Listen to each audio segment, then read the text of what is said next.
Bob. Bob has a successful lawn care business. He works hard though. He works from sun up to sundown. He doesn't have time or the funds to train a virtual assistant. So that means he's not answering his phone or he's not responding to messages until late at night. What he says is he didn't get into lawn care. He's stuck in a chair all day. Okay, so let's quickly look at Bob's situation. So Bob gets 30 submissions a month. Every night he responds to them, so he converts 20%, which is not bad. That's 6 jobs. However, if he responded within an hour, he would close 40% of those submissions, which would be 12 new jobs, twice as many as he closes today. Why does this matter? Okay, let's say Bob charges on average $70 per job. Every client signs a 1-year contract, which is $840. If Bob is losing 6 clients per month, he's missing out in $5,040 in revenue. If he misses 6 clients every month for 1 year, that's $60,480. Crazy. All right, well, we're going to help Bob out, and we're going to actually create an automation which automatically responds to form submissions. So let's get started. It to building. So this is what your blank N8N looks like. You just have add a first step. And so we need to find a way to trigger the automation. And we'll do that by creating a form. So click on this, and you're going to look for on form submission. Excellent. So this is going to be the form that the user will fill out. So we can put a title, lawn care services.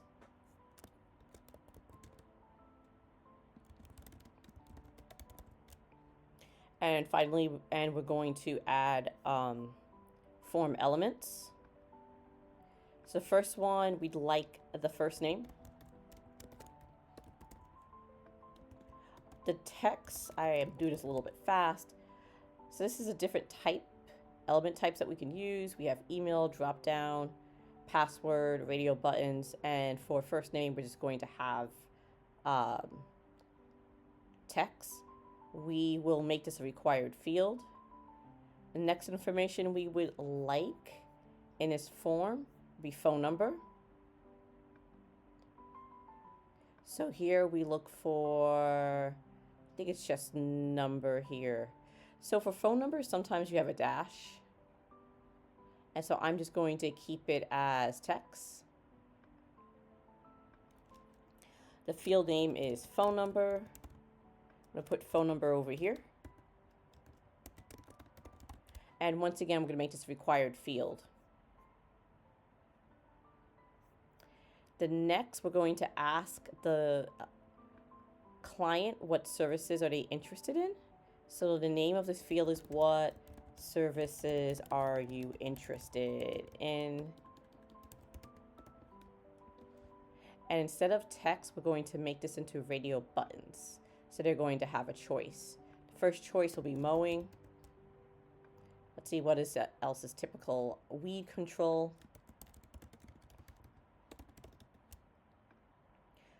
Leaf removal. Especially useful during the fall. And let's put fertilizer. Especially useful for the spring season. I'm hoping I'm spelling this right. This is also required.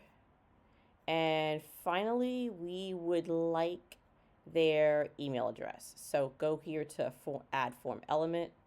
I'm going to put email address. I don't know if there is an element type that's email, maybe. Ah, here it is, yes. Set your whole form. I believe it automatically saves. And if you want to create a test submission, press on the execute step. And this is what your form looks like. So first name, I'm going to put my first name, Portia. Phone number, I'm going to put 279 703 8177. Let's say we're interested in weed control. While I am working on this form, we actually skipped a step. We were also supposed to put in, was it residential or commercial? So let's X out of this. Stop listening. And let's put in another element. And we're going to put describe.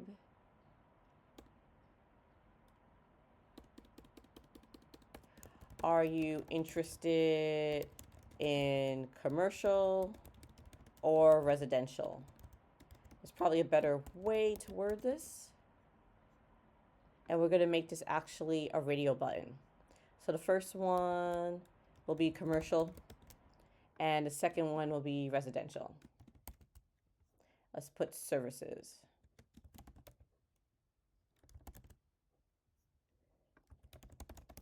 There we go. All right, now let's look at our test form again. Cool. So Portia, phone number 207 760 2199. Let's go with mowing. Email address Cecile Digital Agency at gmail.com. And we're interested in, let's go with commercial, and let's submit. Let's see if this actually worked. So yes, node executed successfully. Great. So what we're going to do is pin this data, and it's time for the second step. So the second step is you have the information, and now we have to figure out what happens to the information. So we go into flow, and we're going to go to switch. So depending on what kind of service the person wants, commercial or residential, they're actually going to get a different email. So let's go with commercial. Let's go with are you interested in commercial or residential? So this is value 1 equal to. So we're going to go here. This is our form submission, and it's going to be a first value. And if it's equal to residential, it's going to get a certain email. And let's go with another routing rule. And we're going to go with, are you interested in commercial or residential again? And this time we're going to actually use the result commercial. So if the value is equal to commercial, then we'll get different response. We're finished. You can see this in code. It's if you see an if statement, this is basically what an if statement looks like. I'm going to execute the step to see if this actually works. And node execute successfully. Excellent. That means we can continue. And since our data actually said commercial, you can see the green line here, which is commercial. Now it's time for the next step. What happens after the data has been routed to different areas? And these different areas are different emails. So let's press plus, and we're going to connect Gmail. And we're going to actually send a message. I'm going to send a message based on the kind of email we receive. I've already connected my Gmail account.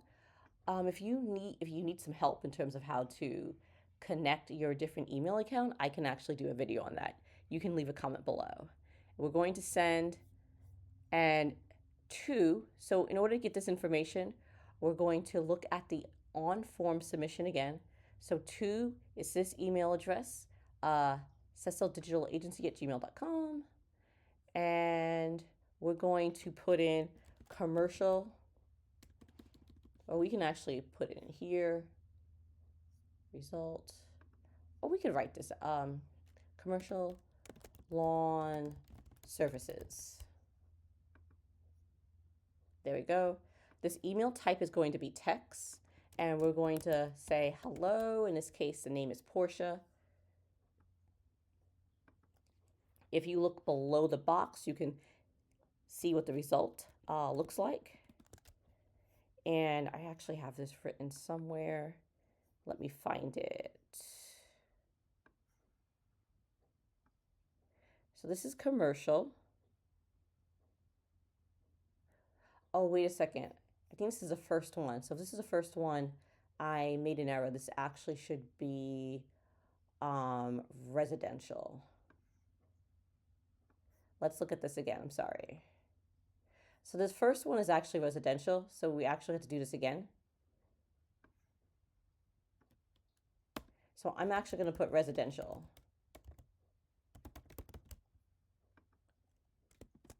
And we are going to write this email out.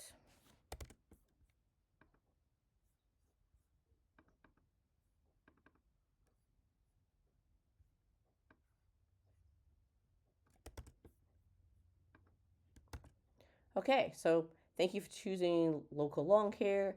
If you schedule your first treatment 24 hours, we will give you a 21% discount. Have friends, the more the merrier. If you recommend a friend today, you get 50% off. Schedule today. And let's execute step to see if this works. And yes, we did receive it. Excellent. This says this email is automatically sent with N8N. This is something that you can actually delete if you want to. And you're finished. You have put together an automation where someone fills out a form and they automatically get an email based on how they fill a form. This was done by an automation, not a person. And if you have any more questions about how to do this, you can leave them below. Thank you.